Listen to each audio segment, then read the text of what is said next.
На тема Законот за дискриминација, гостин во Дневникот на Македонската телевизија господинот Александар Кржаловски, извршен директор во МЦМС Македонија. Добро вечер. Добро вечер. Добро дојдовте во Дневникот на Македонската телевизија. Да започнеме од тоа, МЦМС одлучи да го поддржи законот кој што сега е предложен, односно каков што е. Зошто го одлучивте тоа?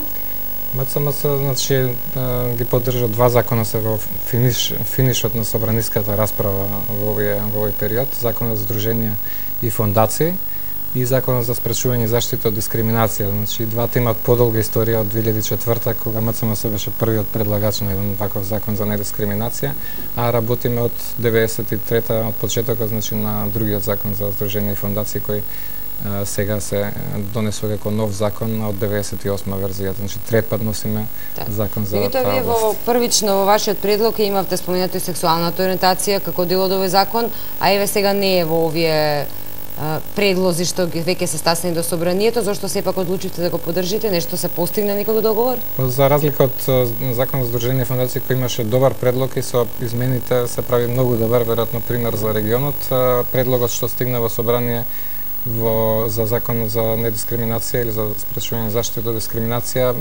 не беше добар или беше некомплетен, иако имаше доста долга дискусија и вклученост на граѓанскиот сектор во подготовката, но таа верзија што влезе во процедура беше значително редуцирана од 62 на 41 член и првото барање беше да се повлече тој закон за да се доработи, односно да се внесат повторно сите промени, меѓутоа кога тоа не се прифати и влезе во собраниска процедура, се одлучивме за различни дејствувања, така да речем, дел од граѓанските организации со јавни дебати, со предлагање на целосно нов закон и дел со диалог со владеачкото мнозинство да се направи обид да се подобри колку што може таа верзија и тоа деновиве вроди со плод дека во комисиите се прифатија 11 амандмани од нашите 33 кои ги побаравме, значи се уште не е комплетна верзија, меѓутоа сите суштински промени кои ги баравме да се внесат, како независност на комисијата за еднакост која треба да се формира со тој закон,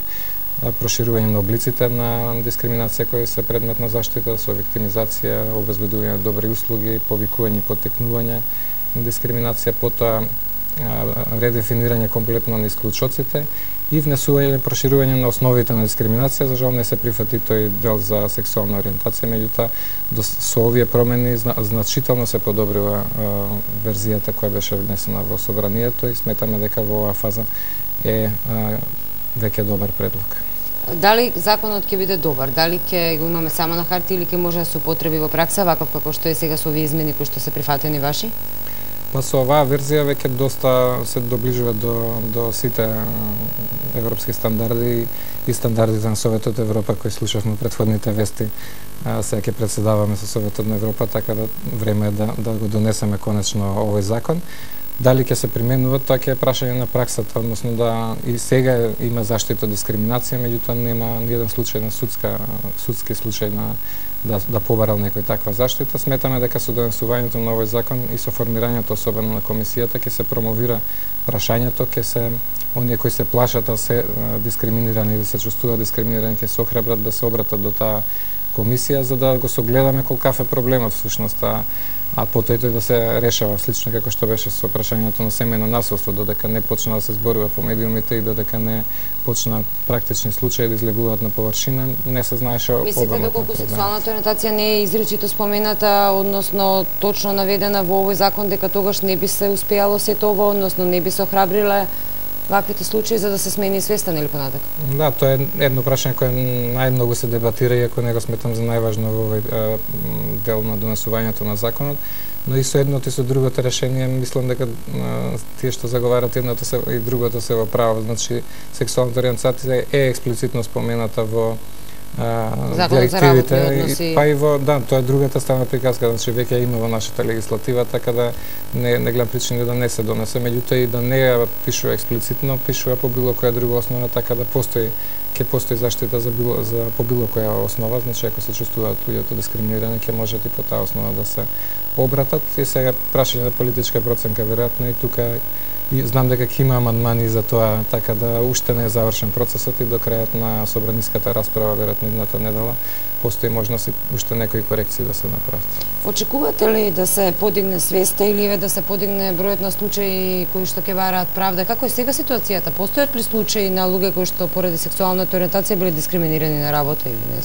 Па тоа и го споменав не само по тоа, значи има по многу други основи, по хендикепи, по возраст и по родова причина, значи може да се бара заштита од дискриминација, а до сега немало судски случај. Има само кај народниот правобранител кој е надлежен за државните органи, значи за човековите права, вклучително и дискриминацијата, меѓутоа помалку од 1% од случаите кои се пријавени се однесуваат на дискриминација, така да со ова би требало да се зголеми и јавната свест што велите за тоа и да се отворат случаите и да се почнат да се решаваат. Меѓутоа добро што и оваа дебата за законот може добро што беше така лошо во првата фаза, па се отвори дебата и се почна да се испливуваат по прашањата на површина, особено што ние се решивме да дебатираме со владачкото мнозинство да го Ќе барате ли, можеби, ќе лобирате ли и помеѓу пратениците да добиете овие останатите амандмани кои што не ви се прифатени при собраниската расправа некако да се вметнат? Па тоа беше барањето и во првиот обид, за сега тоа е корпусот што е прифатен, сепак се работеше за најсуштинските, значи ние направивме приоритети и сите приоритетни барања се содржани, доколку има расположение и можност во понатамошниот текст, секако дека ќе се стремиме кон подобра верзија. Ви благодарам многу што бевте гости.